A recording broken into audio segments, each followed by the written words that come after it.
इसके पहले वीडियो में हम लोगों ने प्रश्नावली 1.2 और इसके उदाहरण देखे थे। आज के वीडियो में हम लोग प्रश्नावली 1.3 और इसके उदाहरण और साथ ही साथ इसके जो भी कॉन्सेप्ट है इसी वीडियो में देख लेंगे।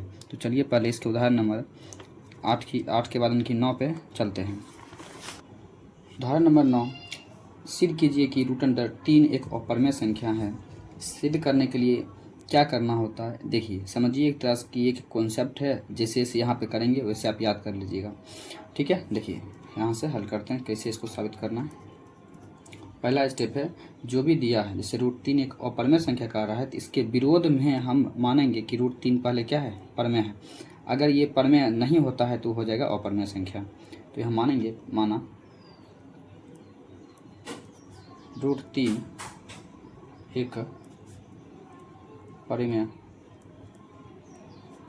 संख्या है। अब परिमेय संख्या है तो इसे p/q के रूप में लिखेंगे या फिर a/b, आप जो मानिए। हम a/b ले लेते हैं। तो √3 को हम लिख सकते हैं a/b। और यहाँ पर जो है b क्या होता है, b = नॉट 0 होता है, ठीक। और जहाँ a और b एक सह अभाज्य संख्या है। सहअभाज्य मतलब क्या होता है, a और b में एक ही उभयनिष्ठ गुणनखंड होगा, मात्र एक ही, ठीक है, इसके अलावा नहीं होगा, ठीक। अब देखिए आगे क्या करते हैं। ये पहला स्टेप था कि माना √3 एक परमेय संख्या है। परमेय संख्या को इस प्रकार हम लिख सकते हैं कि p/q बोलिए, हम यहाँ पर a/b लिए, ऐसे लिख सकते हैं। अब देखिए आगे क्या करेंगे, दोनों ओर वर्ग करने पर, दोनों ओर वर्ग करने पर, जब दोनों ओर वर्ग करेंगे तो यहाँ हो जाएगा √3 का होल स्क्वायर बराबर a/b का होल स्क्वायर। तो अब यहाँ √3 का होल स्क्वायर नहीं लिखे, स्क्वायर रूट को काटता है, नहीं हो जाएगा यहाँ पर 3 बराबर, यहाँ हो जाएगा a² और नीचे हो जाएगा b²। अब इसके बाद जो स्टेप है वो क्या है समझिएगा। वो स्टेप है, यहाँ जो b² होता है इसको इधर गुना कर लेते हैं, यानी कि यहाँ हो जाएगा 3a², नहीं b है ना, b से गुना होता है, यानी कि b², कि भाग में है b तो b से गुना होगा तो b² हो जाएगा बराबर a² हो जाएगा। उसके बाद इसे मानना पड़ता है समीकरण 1। अगला स्टेप देखिए, यहाँ जो b² है इसको यहीं पर रहने दीजिए, उधर जाकर क्या हो जाएगा a² बटा हो जाएगा 3 था गुना और इसके भाग में। यहाँ एक चीज़ लिखना पड़ता है, देखिए क्यों। देखिए हम बोले थे यहाँ पर a और b सहअभाज्य है, एक के अलावा अन्य कोई इसका उभयनिष्ठ गुणनखंड नहीं होगा। तो यहाँ लेकिन आ रहा है क्या, 3 आ रहा है a के लिए। उसी तरह हम b के लिए निकाल देंगे कोई अन्य उभयनिष्ठ गुणनखंड। तो मेरा एक जो माने थे √3 एक परमेय संख्या है, मेरा विरोध में चला जाएगा तो लिख देंगे √3 एक परमेय संख्या है, बात खत्म। तो यानी कि यहाँ लिखेंगे हम क्या, यहाँ पर कि चूँकि 3a² को विभाजित करता है तो इसलिए क्या होगा, जो 3 है वो a को भी विभाजित करेगा, a को विभाजित करेगा, लिख दिए।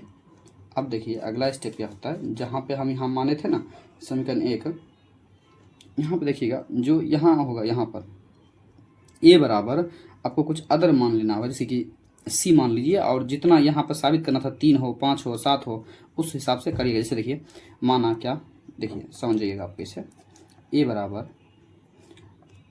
3 को √3 साबित करना है तो 3 लिखिए, अगर √5 हो तो 5 रखिए, 3 था इसलिए 3 रखे, के लगा दिया, सी लगा दीजिए, हम सी लगाते हैं। जहाँ पर a है वहाँ 3 रखिए, यानी कि 3 सी रखिए। रखते ही आपको जैसे देखिए यहाँ पे क्या आ गया, a² को 3 विभाजित कर दिया ना, उसी प्रकार अब हमको करना है क्या, b² को 3 विभाजित करें, उसके लिए ही मानते हैं। अब रखिए मान, देखिए आपको आ जाएगा उस प्रकार का, देखिए रखेंगे मान तो क्या था, 3b² बराबर a², यहाँ हो गया 3b² बराबर a का मान कितना है 3c, 3c क्या होगा होल स्क्वायर, रख दिए मान। अब देखिए यहाँ क्या किए थे, a बराबर मेरा था 3c, यहाँ पर हम मान रखे तो यहाँ हो गया 3b² बराबर 3 का स्क्वायर 9, c का c²। अब यहाँ से अगर हम 9 के इधर भेजते हैं, देखिए इसको इधर कर लीजिए, 9c² पहले लिख लीजिए और इसको इधर कर लीजिए 3b²। तो यहाँ से c² बराबर क्या हो जाएगा, यहाँ हो जाएगा 3b² बटा 9 गुना में आएगा इसके भाग में, 3 से काटिए इसको 3 बार कटेगा। अब क्या हो गया, ये b² बटा नीचे आ गया 3, सेम वही का जो यहाँ हुआ था a² बटा 3 आया था, उसी प्रकार यहाँ क्या आ गया b² बटा 3। अब यहाँ लिखिए वो जो लाइन वहाँ पर लिखे थे, चूँकि 3b² को विभाजित करता है तो इसलिए 3b को विभाजित करेगा। लिख दिए। अब देखिए हम यहाँ पे क्या माने थे, देखिए यहाँ माने थे कि a और b क्या है, एक सहभाज्य संख्या। सहभाज्य मतलब होता है जिस a और b के बीच मात्र एक ही होगा गुणनखंड, मतलब एक के अलावा अन्य नहीं होना चाहिए। तो हम देखिए क्या ला लिए, a² को 3 विभाजित करता है, मतलब इसमें 3 होगा। इसमें भी देखिए b को 3 विभाजित करता है, इसलिए इसमें 3 होगा, मतलब एक के अलावे भी क्या आ गया, 3 इसका अभिनिष्ट गुणनखंड आ गया। इसलिए जो हम माने थे कल्पना, मेरा क्या हो जाएगा, गलत हो जाएगा। वो लाइन लिखेंगे, मेरा साबित हो गया। यहाँ लिखते हैं, जहाँ a और b का 3 उभयनिष्ठ गुणनखंड है, अतः हमारी कल्पना गलत है कि √5 एक परिमेय संख्या है। हो गया, इतना करना था। √5 एक परिमेय संख्या, मेरा ये गलत हो गया। अब यहाँ लिखेंगे अतः √5 में 3 न था वो, तो 3, ठीक है, यहाँ पे 3 और यहाँ पर भी 3, यानी कि अतः √3 एक क्या हो गया, अपरिमेय संख्या हो गया, अपरिमेय संख्या है। यही साबित करना था, हो गया। अब सेम यहाँ अगर आप √5 हो, √3 हो, √7 हो, आपसे वो साबित हो जाना चाहिए। जहाँ जहाँ √3 है वहाँ रखिएगा √5, हो गया। अब देखिए इसमें उदाहरण नंबर इसके दूसरे पर चलते हैं। ये उदाहरण नंबर जो 10 है, क्या दर्शाइए कि 5 √3 एक अपरिमेय संख्या है।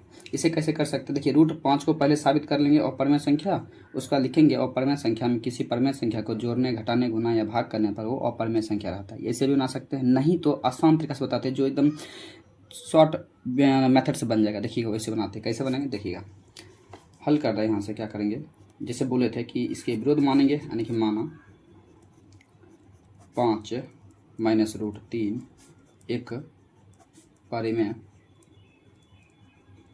संख्या है। अगर परिमेय संख्या है तो इसे p/q के रूप में लिख सकते हैं, यानी कि इसे हम लिख सकते हैं, यानी कि p/b या फिर a भी लिख लिए, a/b लिख सकते हैं। जहाँ क्या होता है, b = 0, जहाँ a और b क्या होता है, a और b सह अभाज्य संख्या है। अब यहाँ पे बोले थे कि दोनों ओर वर्ग करते हैं वहाँ पर, ठीक है, तो उस हिसाब से नहीं बना रहे हैं, आराम से इसको देखिए कैसे बना रहे हैं। देखिए हम क्या कर रहे हैं, 5 को यहीं रख रहे हैं, ये माइनस वाला को उधर भेज रहे हैं, यानी कि उधर जाएगा तो a/b माइनस हो जाएगा, प्लस हो जाएगा √3, क्योंकि ये माइनस है, इधर आ जाएगा प्लस। अब इसको इधर लिख रहे हैं, यानी कि a/b प्लस √3 बराबर क्या है, 5। बस इसको इधर लिख लिए और इस 5 को इधर कर लिए। अब यहाँ से हमको √3 की यहीं छोड़ देना है, बराबर देखिए 5, ये प्लस आ जाएगा माइनस, यानी कि a/b यहीं देखिए साबित हो जाएगा। देखिएगा ये √3 जो है इसको भी ऐसा ही रहने दीजिए। इधर देखिए 5 है, माइनस कुछ है, बटा, यानी कि a और b क्या है, पूर्णांक होता है। क्या होता है, a और b क्या है, एक पूर्णांक संख्या है। अतः क्या होगा, ये 5 - a/b क्या होगा, एक परिमेय संख्या होगा। क्या होगा, परिमेय संख्या। अब बताइए, अगर 5 - a/b परिमेय संख्या है तो इसके बराबर ही है ना, मतलब ये भी क्या होगा, परिमेय संख्या, अर्थात √3 एक क्या है, परिमेय संख्या है। क्या है, एक परिमेय संख्या। ये क्या है, परमेय संख्या। अब बताइए क्या है √3 परमेय संख्या है? नहीं ना, इसके विरोध में आ गया ना, बस एक लाइन लिखना है। परंतु इससे क्या होता है, परंतु विरोधाभास अपनी जो कल्पना है, अपनी कल्पना क्या है, गलत है, इतना बात लिख दीजिए। इसलिए क्या होगा, √3 ये क्या है, अपरमेय संख्या। देखिए एक लाइन का था, बन गया, अपरमेय संख्या है। बस ये शॉर्ट मेथड है, देख लीजिए कैसे बनेगा। ठीक है, ये बन गया। अब चलते हैं उदाहरण नंबर 11 की ओर। देखिए उदाहरण नंबर 11 है, दर्शाए कि 3√2 एक अपरमेय संख्या है। कैसे करेंगे, जैसे अभी किए थे शॉर्ट मेथड से, उसी तरह बनाते। देखिएगा, तो माना 3√2 एक परमेय संख्या है,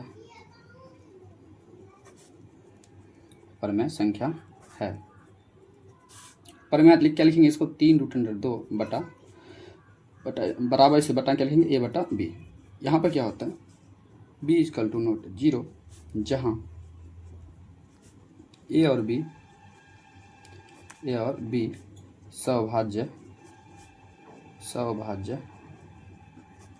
सौभाज्य संख्या है।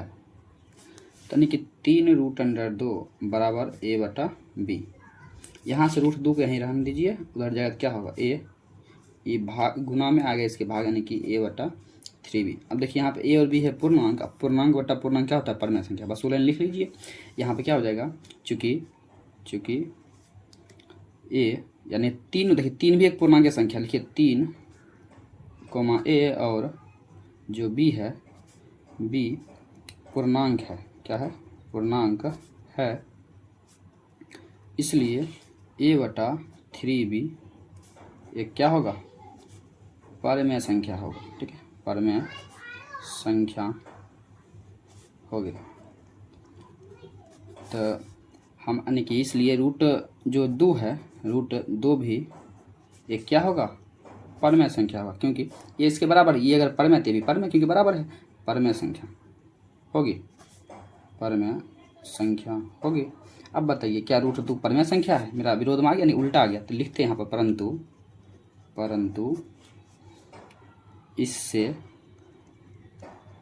इस तथ्य का विरोधाभास प्राप्त, मतलब विरोध हमको प्राप्त होता है। ठीक है, ये इतना बड़ा लाइन लिखिए नहीं लिखिए कोई बात नहीं है। ठीक है, लेकिन फिर भी हम लिख रहे हैं, देख लीजिए। तो √2 एक अपरमेय संख्या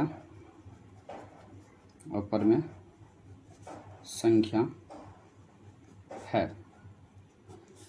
तो √2 क्या हो गया, अपरमेय संख्या हो गया। अब उसमें कुछ भी गुना करिए तो वो भी अपरमेय होगा। इसलिए अतः निष्कर्ष क्या निकला, निष्कर्ष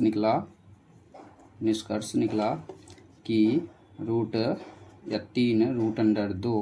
एक क्या है, अपरमेय संख्या है। हो गया।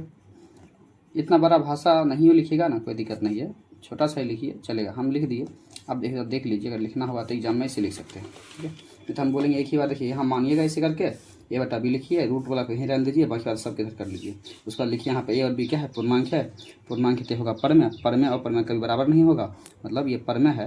तो ये मेरा विरोधाभास लिख करके लिखिएगा कि 3√2 एक क्या है, अपरमेय संख्या। बस हो गया साबित। देखिए इस प्रकार हम लोग का उदाहरण नंबर 9, 10, 11 कंप्लीट होता है।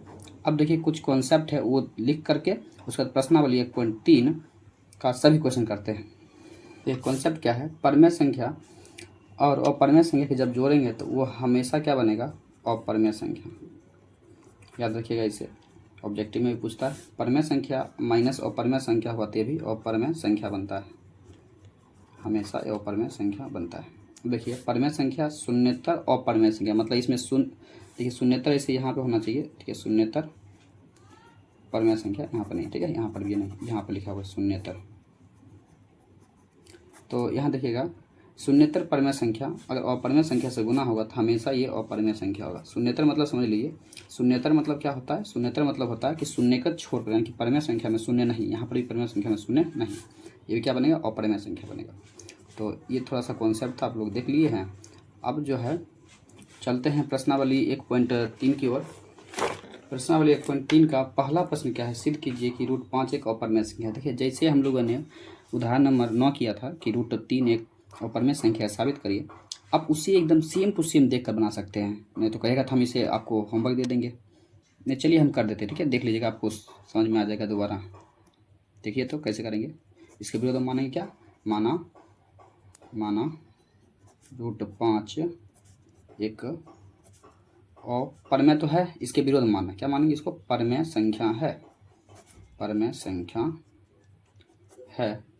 तो परमेय संख्या है तो इसे लिख सकते हैं हम लोग a/b के रूप में, जहाँ क्या होता है, जहाँ a और b एक अभाज्य संख्या है और क्या होता है b = नॉट 0 होता है। अभाज्य संख्या मतलब होता है इसका केवल सहअभाज्य, क्या होता है, सहअभाज्य संख्या। क्या होता है इसका मतलब, जिसका गुणनखंड केवल एक हो, इसके अलावा नहीं होना चाहिए। अगर इसके अलावा हम ला देते हैं तो मेरा जो माने थे, मेरा विरोध में चला जाएगा, विरोध में हो जाएगा तो हम लिख देंगे √5 क्या है, अपरमेय संख्या। अगला स्टेप में क्या था बताए थे, याद पड़िए। अगला स्टेप था कि दोनों ओर क्या करते हैं, वर्ग करते हैं। तो लिखेंगे दोनों ओर वर्ग करने पर, तो दोनों ओर वर्ग करते हैं यानी कि √5 का वर्ग यानी कि होगा इधर a/b का क्या होगा, वर्ग होगा। तो स्क्वायर रूट को काटे थे, बचेगा 5 बराबर a², नीचे हो जाएगा b²। अब देखिए बताए थे यहाँ इससे गुना होगा, हो जाएगा 5b² बराबर a²। इसके बाद बोले थे हम इसे मानिए समीकरण 1। उसके बाद देखिए ये जो b² के साथ गुना में आ जाएगा इसके भाग में, यानी कि b² बराबर आ जाएगा a² / 5। अब देखिए यहाँ जो a² को 5 विभाजित करता है, यहाँ पे हम बोले थे कि a और b के केवल एक ही गुणनखंड हुआ, यहाँ पे क्या आ गया, 5 भी आ गया। उसी प्रकार b में भी कर देंगे, 5 आ जाएगा, ले देंगे। मेरा विरोधाभास है तो इसलिए मेरा क्या हो जाएगा, साबित हो जाएगा। यहाँ लिखेंगे चूंकि 5a² को विभाजित करता है तो इसलिए 5a को विभाजित करेगा, ठीक है, करेगा। अब इतना पहला स्टेप समझिए कितना बड़ा ये पहला स्टेप है। इतना अगर सीख लेते हैं तो अगला स्टेप एकदम ईजी है। तो यहाँ पे क्या होता है, बोले थे यहाँ जो a है, a को मानते हैं क्या करके, माना a बराबर, यहाँ पे c आता है, लेकिन उससे पहले क्या रहता है, अगर √5 साबित करेंगे तो 5 आएगा, √3 साबित करेंगे तो √3 क्या, यहाँ 3 आएगा। तो यहाँ 5 था तो यहाँ आ जाएगा 5। अब जहाँ पर था यानी कि a का मान रखेंगे कहाँ पे, समीकरण 1 में। तो a का मान समीकरण 1 में रखने पर, तो समीकरण 1 क्या है देखिए, तो समीकरण 1 है 5b² बराबर a²। तो a का मान अभी निकाले 5c, तो यहाँ देखिए c यानी 5c होगा, इसका करना था स्क्वायर, तो यह होगा होल स्क्वायर, हो गया 5b²। यहाँ आ जाएगा कितना, 25c²। यहाँ से अगर हम निकाले b² यानी कि c निकालिए, यहाँ से क्या निकालिए, c निकालिए, तो c² बराबर क्या आएगा, c² बराबर 25 गुना आ जाएगा भाग, यानी कि 5b², 5 आएगा 25 आएगा इसके नीचे, तो 5 के टेबल में 25 5 बार, यानी कि आ गया ये b² नीचे में 5। अब देखिए b को भी 5 क्या करेगा, विभाजित करें, लिखिए लेन को, चूँकि 5b² को विभाजित करता है तो इसलिए 5 जो है b को भी विभाजित करेगा, को भी विभाजित करेगा। अगर आप यहाँ तक समझिए तो आपको 2-3 लाइन लिखना होता है, बन जाता है। तो इसे आप इधर फिर से देखिए, इस प्रकार हम बनाए हैं, ठीक है, देख लीजिए। अब देखिए चलते हैं, हम इसका जो भाषा लिखना है वो लिख देते हैं। भाषा में लिखेंगे जहाँ a और b का 5 उभयनिष्ठ गुणनखंड है, अतः हमारी कल्पना गलत है, हमारी कल्पना गलत है। क्यों है गलत, क्योंकि हमने बोला था a और b का मात्र और मात्र एक ही है उभयनिष्ठ गुणनखंड, लेकिन हमने 5 निकाल दिया, इसलिए क्या है, ये गलत है मेरा। अब लिखेंगे गलत है कि √5 क्या गलत है, इसमें गलत है कि √5 एक क्या है, परमेय संख्या, परमेय संख्या है, मतलब ये परमेय संख्या गलत है, तो अतः क्या हो जाएगा तभी, अतः √5 एक क्या है और परमेय संख्या, बस यही साबित करना था, हो गया, और परमेय संख्या है। तो इस प्रकार हम लोग का प्रश्नावली 1.3 का प्रश्न संख्या 1 समाप्त होता है। अब चलते हैं प्रश्न संख्या दूसरे पर। देखिए प्रश्न संख्या 2 है कि सिद्ध कीजिए कि 3 + 2 √5 क्या है और परमेय संख्या। जैसे शॉर्ट में किए थे तो बस सेम वैसे ही करेंगे, एकदम आसानी तरीका से बन जाएगा। देखिए लिखेंगे, माना 3 + 2 √5 एक परमेय संख्या है। आप परमेय संख्या लिखे, इसे लिख सकते हैं ना इस प्रकार रूप में, यानी कि a/b। अब a और b क्या होता है, a और b यहाँ पर क्या होता है, सवभाज्य संख्या। a और b सवभाज्य संख्या है। और क्या होता है, b = नॉट 0 होता है। अब यहाँ पर उसमें कर देते हैं स्क्वायर, इसमें करना कुछ नहीं है, बस जो भी है √5 रूट वाला इस इधर ही रहने दीजिए और बाकी सब उधर लिख चलिए, यानी कि यहाँ हो जाएगा 2 √5 इधर ही रह जाएगा, उधर देखिए तो a/b ये प्लस से न जाएगा माइनस में क्या 3। अब ये देखिए भाग में आ जाएगा, इसके गुना में इसका पहले कर लीजिए एलसीएम, b आएगा तो यहाँ हो जाएगा a, यहाँ हो जाएगा 1 है तो 1 परम b बार में b गुना करिए हो जाएगा 3b। अब ये 2 भाग में आएगा इसके गुना में, यानी कि √5 यहाँ रहेगा, उधर हो जाएगा a - 3b बटा हो जाएगा 2 और यहाँ b है तो b। अब देखिए a और b यहाँ पे पूर्णांक संख्या लिखेंगे, चूँकि a व b पूर्णांक है इसलिए a - 3b बटा 2b एक क्या हो जाएगा, परमेय संख्या हो जाएगा। ठीक है, परमेय संख्या है।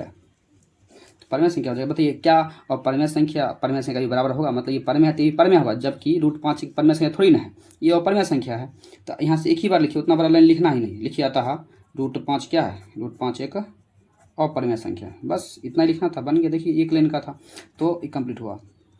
अब देखिए प्रश्न संख्या 3 की ओर हम लोग चलते हैं।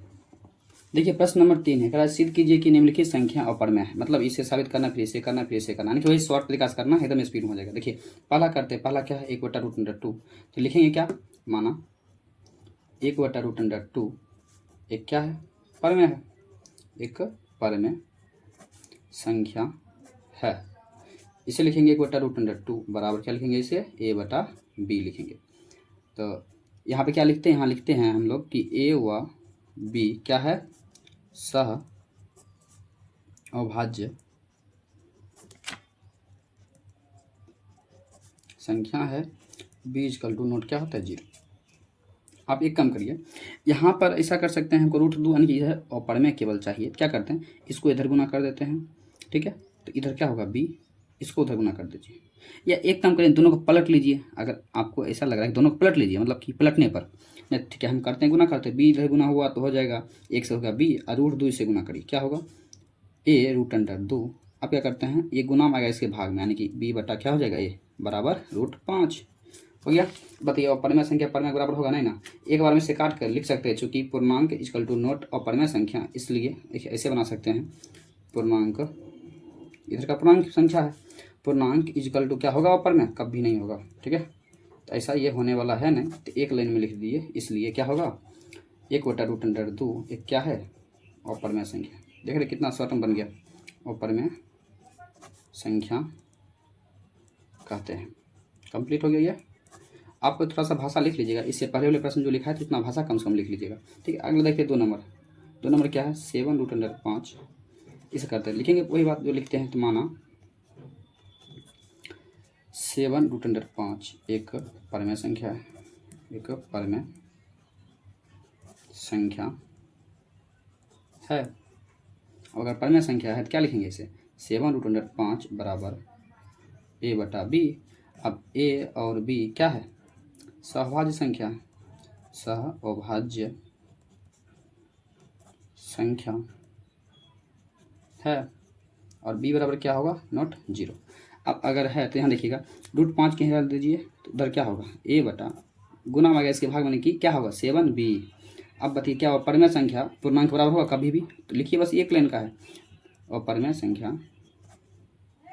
क्या बराबर होगा पूर्णांक के? कभी नहीं होगा, चूँकि इसलिए क्या होगा 7√5 एक अपरिमेय संख्या बन गया, अपरिमेय संख्या है। अब एक लास्ट प्रश्न है, क्या है प्रश्न? 6 प्लस में √3, इसे कर लेते हैं। चलिए प्रश्न है 3 नंबर, 6 प्लस √2 लिखेंगे पहले उल्टा इसके, तो माना 6 प्लस √2 एक क्या है? परिमेय संख्या है। इसे थोड़ा अच्छी तरह से लिखते हैं, तो इसे लिखेंगे 6 प्लस √2 बराबर a/b, जहाँ क्या होगा, जहाँ यहाँ पे होता है a और b सहअभाज्य क्या होगा? संख्या, और क्या होता है? b = 0 होता है। ये प्रश्नावली 1.3 का लास्ट प्रश्न है, थोड़ा देखिएगा गौर से कैसे बनाते हैं। यहाँ √2 यहीं रहेगा, ये प्लस हो जाएगा माइनस, यानी कि a/b माइनस क्या होगा? 6 होगा। अब बस लिखना था यहाँ पर a और चूँकि a और b पूर्णांक है या फिर पूर्णांक संख्या है, ठीक, पूर्णांक संख्या है, तो पूर्णांक बटा पूर्णांक उसमें घटाइए कुछ भी तो परिमेय ही रहेगा, यानी इसलिए a/b - 6 एक क्या है? परिमेय संख्या। क्या है? एक परिमेय संख्या है। तो ये परिमेय संख्या, क्या ये भी होगा परिमेय संख्या? इसका मतलब उल्टा हो गया ये, तो लिखेंगे विरोधात्मक से, या फिर हमारी कल्पना